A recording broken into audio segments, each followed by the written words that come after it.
నరసింహస్వామి విష్ణువతారంలో భయంకరమైన అలానే ఉగ్రోహితుడైన అవతారం ఇది ఒకటే. నరసింహ అంటే సగం మనిషి అలానే సగం సింహం అని అర్థం. ఇంతకీ విష్ణు భగవంతుడు నరసింహ అవతారాన్ని చాలించడానికి అంటే నరసింహ అవతారం ధరించడానికి కారణం ఏంటిది? అలానే నరసింహస్వామి అంత ఉగ్ర రూపంలో ఎందుకుంటారు? వరాహ అవతారం గురించి మీరు వినే ఉంటారు. అయితే వరాహ అవతారం ఎందుకు ధరించారు? వరాహ అవతారాన్ని కూడా విష్ణు భగవంతుడు ధరించాడు. వరాహ అవతారం అలానే నరసింహ అవతారం ఈ రెండు అవతారాలు ధరించడానికి కారణం ఈ వీడియోలో చెప్తాను. వీడియోని ఎండ్ వరకు స్కిప్ చేయకుండా చూడండి. లేట్ చేయకుండా వీడియోని స్టార్ట్ చేద్దాం. శ్రీ మహావిష్ణు ఉండే వైకుంఠానికి పాలకులుగా ఉండేది జయ ఇంకా విజయ. వీళ్ళకి శ్రీ మహావిష్ణు అంటే పరమ భక్తి. ఎవ్వరు వైకుంఠానికి వెళ్ళాలి అన్నా ఈ జయ విజయ వీళ్ళని దాటుకొనే వెళ్ళాలి. ఒక రోజు నలుగురు చిన్న పిల్లలు ఈ వైకుంఠానికి వచ్చారు. వీళ్ళు బ్రహ్మ మానస పుత్రులైన సనకాది మునులు. వీళ్ళకి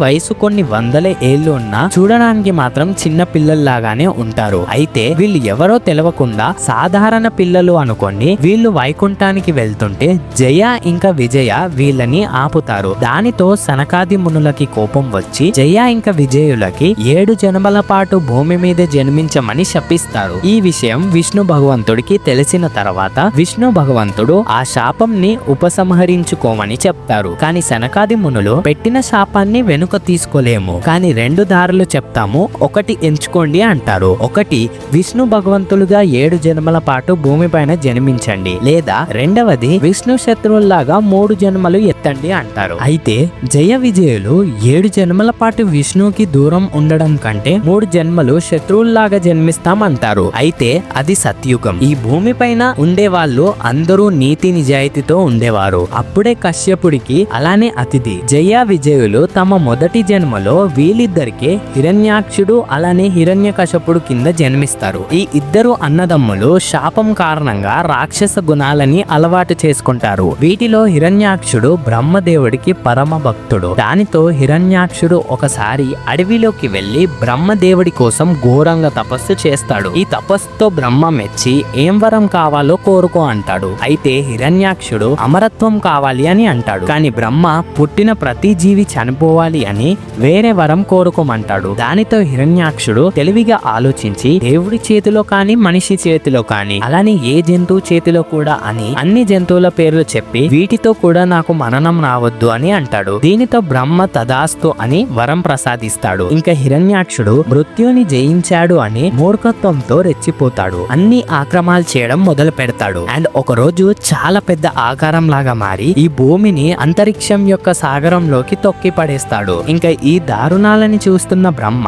తను ఇచ్చిన వరం గురించి శ్రీ మహావిష్ణు భగవంతుడికి చెప్పి సహాయం అడుగుతాడు. అయితే హిరణ్యాక్షుడు అడిగిన వరంలో అన్ని జంతువుల పేర్లు చెప్తాడు, కానీ వరాహాన్ని మర్చిపోయాడు అని విష్ణుమూర్తి గ్రహించి ఇక విష్ణుదేవుడు వరాహ అవతారాన్ని ధరిస్తాడు. ఇంకా ఆ అవతారంలో అంతరిక్ష సాగరంలో మునిగిపోయిన భూమిని తన యథాస్థానంలో పెట్టి హిరణ్యాక్షుణ్ణి సంహరిస్తాడు. అయితే ఇక్కడ తన అన్న హిరణ్యాక్షుడు చనిపోయాడు అనే బాధలో విష్ణుదేవుడిపై హిరణ్యకశపుడు అమితమైన పగని పెంచుకుంటాడు. కానీ విష్ణుతో డైరెక్ట్ గా పోరాడితే చావు ఖాయం అని తెలుసుకొని శక్తులని ప్రాప్తించడానికి బ్రహ్మదేవుడికి కఠోరంగా తపస్సు చేయడం మొదలు పెడతాడు. ఇంకా ఇంత తపస్సు చేస్తుండు కాబట్టి బ్రహ్మదేవుడు వచ్చి వరం కోరుకోమంటాడు. అయితే హిరణ్యకశపుడు అమరత్వం కోరుకుంటాడు. కానీ బ్రహ్మదేవుడు అది ఇవ్వలేను, వేరేవి అడగమంటాడు. అప్పుడే హిరణ్యకశపుడు తన అన్న కంటే తెలివిగా ఆలోచించి మనిషి కాని జంతువు కాని దేవుడు కాని రాత్రి కాని పగలు కాని ఇంటి లోపల కాని ఇంటి బయట కాని ఆకాశంలో కాని నేలపై కాని చేతులతో కాని ఎలాంటి ఆయుధాలతో కాని నాకు మరణం రావద్దు అని కోరుకుంటాడు. అయితే బ్రహ్మదేవుడు కూడా తదాస్తు అని వరాన్ని ప్రసాదిస్తాడు. ఇక హిరణ్యకశపుడు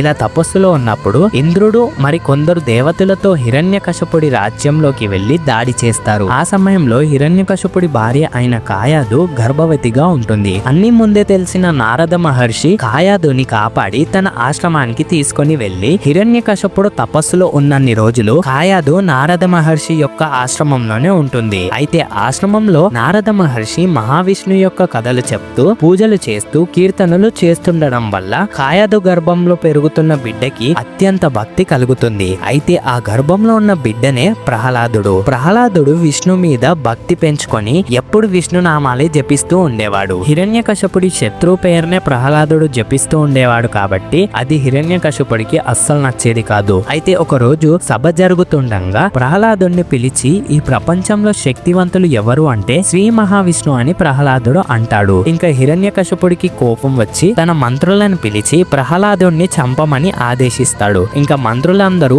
ఆయుధాలు తీసుకొని ప్రహ్లాదుడిని చంపడానికి ప్రయత్నిస్తారు. కానీ ఎవ్వరు కూడా ప్రహ్లాదుడిని చంపలేకపోతారు. ఇంకా హిరణ్యకశిపుడు కోపంతో ప్రహ్లాదుడిని ఒక లోయలోకి తోసేమని చెప్తాడు. ఇంకా మంత్రులు అలానే చేస్తారు. ఇంకా హిరణ్యకశిపుడు విష్ణు వల్ల నా కొడుకును కోల్పోయాను అని కోపంతో ఉంటాడు. కానీ అప్పుడే తిరిగి ప్రహ్లాదుడు క్షేమంగా వస్తాడు. ఇంకా అది చూసిన హిరణ్యకశిపుడు వీడు ఇంకా చావలేదా అని ఏనుగులతో తొక్కించండి అని అంటాడు. చెప్పినట్టు మంత్రులు చేస్తారు. కానీ ఏనుగులు ప్రహ్లాదుడిని కాకుండా చుట్టుపక్కనున్న వాళ్ళనందరినీ తొక్కేస్తాయి. అప్పుడు హిరణ్యకశిపుడు ప్రహ్లాదుడు ఏదో మాయ చేస్తున్నాడు అని ప్రహ్లాదుడికి తెలియకుండా ఆహారంలో విషం కలిపి ఇస్తాడు. ఆ ఆహారంని ప్రహ్లాదుడు తింటాడు. అయినా కూడా ప్రహ్లాదుడికి ఏమవ్వదు. ఇంకా కోపం పెరిగే కొద్దీ హిరణ్యకశిపుడు విషస్వరూపాలని ప్రహ్లాదుడి గదిలో వదిలేస్తాడు. ఇంకా ఆ విషస్వరూపాలు ప్రహ్లాదుడిని ఏం చేయకుండా వదిలేస్తాయి. ఇలా ఎన్ని ప్రయత్నాలు చేసినా ప్రహ్లాదుడు చావట్లేదు అని హిరణ్యకశిపుడు తన చెల్లెలు హోలిక అని పిలుస్తాడు. హోలికకి బ్రహ్మదేవుడిచ్చిన వరం ప్రకారం తను న్యాయంగా ఉన్నన్ని రోజులు తనకి అగ్ని నుండి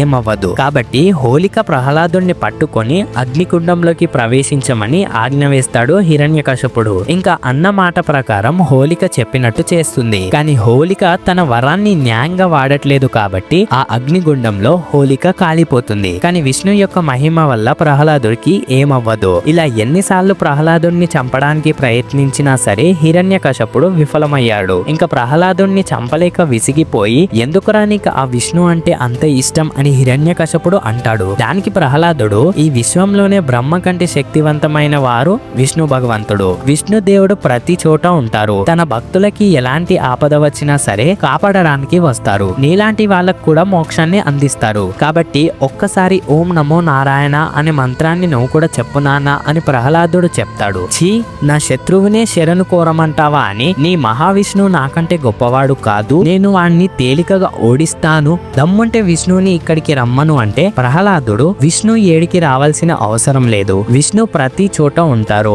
అని అన్నప్పుడు హిరణ్యకశిపుడు అయితే ఈ స్తంభంలో ఉన్నాడా నీ విష్ణు అంటే అవును ఆ స్తంభంలో కూడా ఉన్నాడు అనేసరికి తట్టుకోలేనంత కోపంతో ఆ స్తంభాన్ని బద్దలు కొడతాడు హిరణ్యకశిపుడు. అంతే, ఆ స్తంభంలో నుండి నరసింహస్వామి అవతరిస్తాడు. ఇంకా నరసింహస్వామి మనిషి కాదు, జంతువు కాదు. అలానే సమయం కరెక్ట్ గా సాయంత్రం వేళ, అంటే పగలు కాదు రాత్రి కాదు. నరసింహస్వామి భయంకరంగా గర్జిస్తూ హిరణ్యకశిపుణ్ణి ద్వారం దగ్గరికి తీసుకొని వెళ్లి గృహం లోపల కాని బయట కాని చంపొద్దు కాబట్టి కరెక్ట్ గా గడప పైన, అలానే ఆకాశంలో కాకుండా నేలపై కాకుండా నరసింహస్వామి తొడల మీద పెట్టుకొని ఎలాంటి ఆయుధాలతో కాని చేతులతో కాని చంపొద్దు కాబట్టి తన గోర్లతో హిరణ్యకశిపుడి కడుపు చీల్చి సంహరిస్తాడు. ఇలా విష్ణు భగవంతుడు వరాహ అవతారం అలానే నరసింహ అవతారాన్ని ధరిస్తాడు. ఓం నమో వాసుదేవాయ నమః అని కమెంట్ చేయండి. మరిన్ని ఇంపార్టెంట్ వీడియోస్ ని మిస్ అవ్వద్దు అంటే ఛానల్ ని సబ్స్క్రైబ్ చేసి పక్కనే ఉన్న బెల్ ఐకాన్ ని ఆన్ చేయండి.